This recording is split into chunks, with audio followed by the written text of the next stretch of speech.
Ken Rice is manning the anchor desk. He's got a busy night of KDKA News at 11. Ken. I do, Bob. Parents and students in a local school district are reacting to a rumor how that could result in a policy change. Plus a major fire in Westmoreland County. The video a viewer sent us as crews tried to put out the flames. And we're hearing from a Pittsburgh mother whose son is preparing to fight for Israel. All coming up in minutes on KDKA News at 11. Bob. All right, Ken, thanks so much. Kevin in Imperial joins us next. Chris, let's go to him. Hey, Kevin. Kevin. Hey, Bob.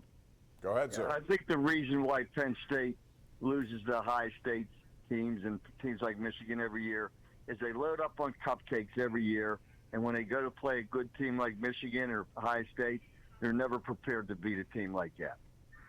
I think there's some validity to that, but I also think that, they take care of other teams. They're a tier below, and that's the thing they're fighting, Chris, all the time. It seems a tier below the elites. Can they ever get to the elite? And that's going to be the question. Most people agree with what you said earlier, that maybe this is the ceiling for what James Franklin can do.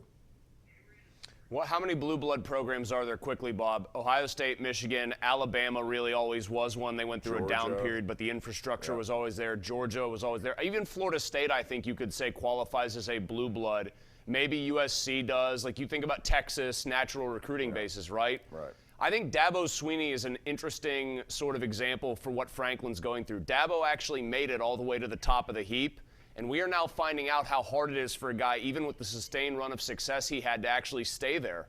Like to really wedge yourself into that conversation and not fall back out, because now he looks like he's fallen behind Florida State again, and they were on hard times for a while. I just think Franklin is swimming way upstream here against two behemoths of Northern football, and I don't really think there's ever going to be a way for him to get around them other than beating them in an expanded playoff, which won't have the cachet of making it when it's a 4-team deal.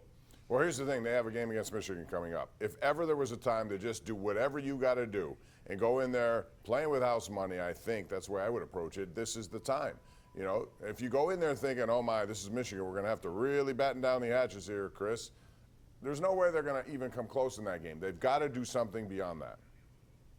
I mean, I have no reason to believe that, even though you're right, Franklin should go in there and say it's house money. What do we have to lose? This is a round robin. Maybe they'll beat Ohio State for us if we beat them.